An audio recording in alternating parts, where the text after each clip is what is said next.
everybody, welcome back to Ain't Jaded Yet, your live music reviews from me, JP, your host. Production's been on my ass to get some fucking content back out there.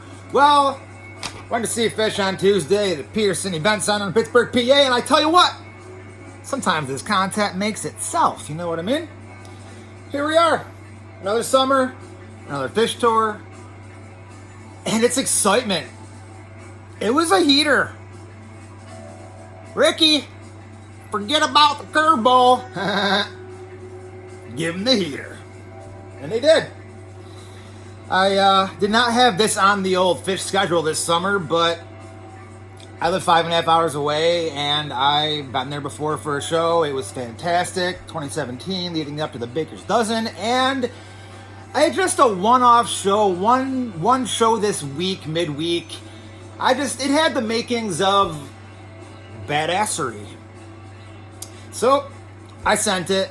I went. A couple quick things up top. We're going to talk a little bit about being jaded, and, that's kind of the theme here. You get jaded when you stop exploring. It's like Phish never stopped exploring.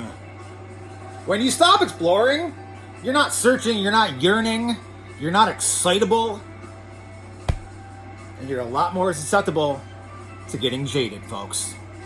Something we're trying to avoid here on this network. And not to mention that you get jaded, you just age faster. You get old. It's faster, I'm sorry. It might not be fast enough for you, but every now and then, you just need to reset the unjadedness level to remember why you do this. In the background, we got a little What's Going Through Your Mind jam. A little one. Also, we're trying to make this 10 minutes and tighten it up. And it's been 2 minutes in, and I'm going to talk a little fast now because I can get through this next little part. Here's the next thing. The set list and the vibe of the show. That's the main content and not being jaded. Also, we have a podcast coming up. Ain't Jaded Yet in podcast form. That would mean interviews with musicians, comedians, humans, that kind of stuff. And I feel a back and forth is a little better than this me ramble sesh. But you know what? Here we are doing it. Get into it. Phish. So, fucking 95 degrees out everywhere. And I was like, do I want to pump AC in my apartment all day? Or do I want to pump it in the car? Go see Phish. Get back in the car, pump the AC, come home and before sunrise, or about when sunrise the next day. And everything worked out fantastic. Tell you what, right into the set list now. No, production, I'm sorry. We're going to keep things rolling. My call for opening of the tour, just like I posted it somewhere, was like AC/DC back. I don't know, brain dead and made of money seems to be a theme lately. Anyway, so they open with AC/DC in Pittsburgh. It is close to 10 minutes. We get into some jam territory up front. AC/DC, I have seen them open with before. It seems to be we're going to have a ripper type opener. Which you can pretty much say about most songs, but I don't know. AC/DC opener. And then we go right into rare territory. Right up after that, we got Dog Stole Things. Which, I don't know, might have been my first time? Maybe second? I haven't checked the stats since before I left for Pittsburgh, when I realized this was my 90th show. Congrats to me, Phish nerd! You made it to 90 Phish shows! Yay! 10 more for 100. Numbers. Stats are a thing in the Phish world, guys. It's nerd central. We got Paul and Silas. Another rarity. I think it had the bigger gap than Dog Stole Things. When there's a couple rare songs in the first set, it tends to be a fucking killer show all around. And it usually means some sort of a sick jam later in the second set, or an insane second set, and foreshadow. We're almost 5 minutes in. I'm only on the third song. Let's fucking move, baby. We got some gaps to fill. Number 4 on the set list. I Always Wanted It This Way. Some synthy, page, fucking tunes, baby. Let's go.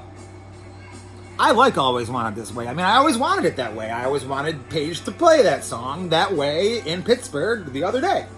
You know what I say? And then we have Water in the Sky, which maybe I didn't know there was a show gap for this song, but Phish hadn't played it for, I think, a couple years. And it's so fun. It's such a pretty song. Water in the Sky. But a friend turned to me about that point and said, yeah, when are they going to kick things back up again?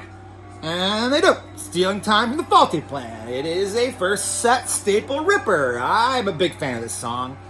Big fan of starting my days with a Cliff Bar and a cup of coffee. We've upgraded the coffee, by the way. We got an espresso press up in the kitchen.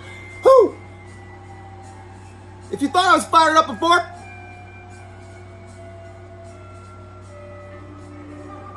quick shout out to Gianna G. Pottery. Gianna G. Pottery, my little sister, makes these mugs. She made going like this. Fucking dank. Stealing Time in for about 6.5 minutes. And then we go into a Yamar. A 9-minute Yamar. It's just, this is a fucking joyous song. We're singing along. It's a fun time. But we're also thinking at this point, that's a lot of songs in the first set. When are they going to start getting in and back into those heady jams and shit, Gumbo. You ain't got no time for that. Stashing of it. You know what I mean? Gumbo Jam was one of the highlights of the evening, I would say. Probably the highlight jam of the first set. Went for about 13.5 minutes. We're rolling. Okay, now, this might have been a reminder for me, but I think my first set closer fave of all time, just because it tends to end up there more than anywhere else, is Walls of the Cave. Fucking love Walls of the Cave. It'll send you into set break on a high note. Walls of the Cave. Set 1. Which was pretty great. Looking back at it, I was there and enjoyed it thoroughly. We're at about 7.5 minutes on the production. Okay, dude, I know. I only got like 3 minutes to do the rest of the show. So, set break comes, and instead of the typical 45 minutes or so, it was about 30 minutes of set break, and they go into fucking Yam Dog. I mean, you Enjoy Myself, set 2, opener position. Don't know if I've ever gotten it there before. Typically an encore or set closer. Yeah. Trampolines, tray almost stripped. They did it this way where, it went into the vocal jam and then back into the instrumental jam and 20 minutes of Yum. And then we might have the new Phish favorite, meaning their favorite song to jam to in the last not even full year, because it came out, I think, in August, is What's Going Through Your Mind. And now, I know that when they start playing this one, it gonna get jammy. As you can hear in the background a little bit. But this was a 42 minutes and 40 seconds. To the point where, and I've probably had this happen a couple times before, but this was real memorable of like halfway through the jam, the entire audience started cheering because it got sick and awesome, and it seemed like it was reaching a crescendo, but it was just another peak or valley, and they kept going and going. It happened like twice, where the fans were like, oh, it's over, no, it's not, time, well. Anyway, What's Going Through Your Mind ended up being, I think, something like the 6th longest jam in Phish history, folks.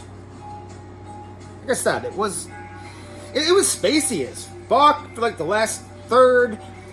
It's worth a listen, because it's a 42-minute Phish jam. If you like jam bands and you don't listen to 42-minute Phish jams, what are we even doing here, folks? And then they go into Prince Caspian, a 6.5-minute Caspian, compared to the last time I saw Caspian in Pittsburgh in 2017, which was like, 25 minutes. And I remember saying to myself or a friend, what song is this? Fast forward 8 days later, and the most famous comment of Baker's Dozen, which is this still Lawn Boy? I was like, is this still, what is Caspian? Oh. So, Caspian, short and sweet, sing along. Oh, everybody harmonizing in the audience. Oh, So fun. And then before you take another step, the next song was Julius. You know, what a great second set. Sing along, good time. Don't blame anything on yourself, folks, because we got a fucking one life to live.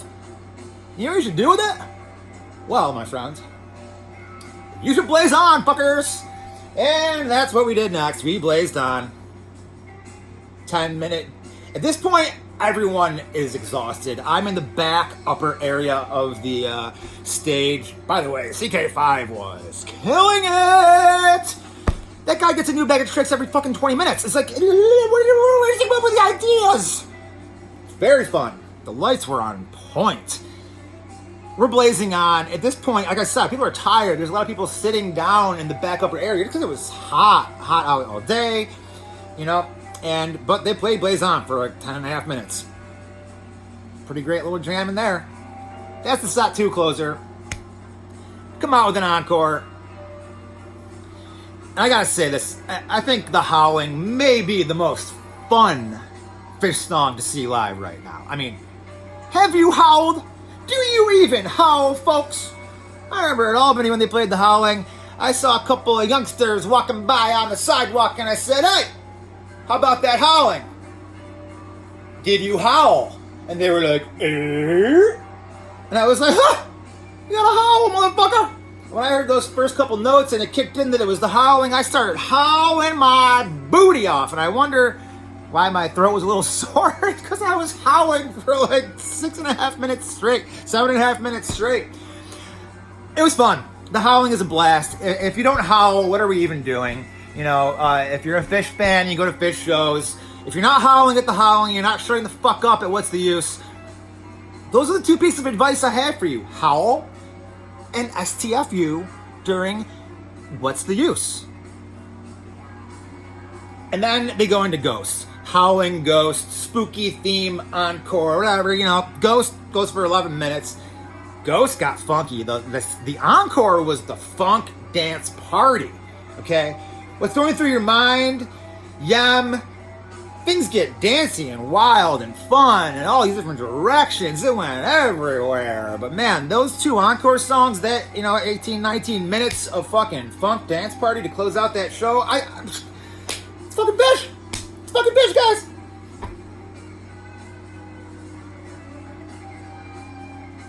And I did not accomplish the 10-minute mark, but if you're still here at close to 13, I did better. This was not a 39-minute ramble fest. I mean, it wasn't Mondegreen, so I don't have that much to talk about. But I did not do something, which is I did not combine the Goose show I saw on Saturday with this Phish show. I'm doing them separately. I think in that video, I may go into a little bit about the comparisons and the contrasts and why the fuck Phish fans don't go see Goose and why the fuck Goose fans don't see Phish. I know that's not everyone. I know there's a lot of overlap. But those haters are going to hate and those ain'ters going to ain't. I ain't jaded yet. That's the only ain'ting I'm doing, motherfucker. Catch y'all on the flip side, bitches. Production about to be upgraded. I got a nice camera for the podcast. I did not use it today. This is bootleg, low production shit. And we're going to end there because I tried to make this short and sweet, but you know what? It gets me excited. That's why I do this. It's why I go to the show. That's why I want to share the energy with you guys that I can reciprocate, at least through a YouTube video for about 14 minutes. Bye.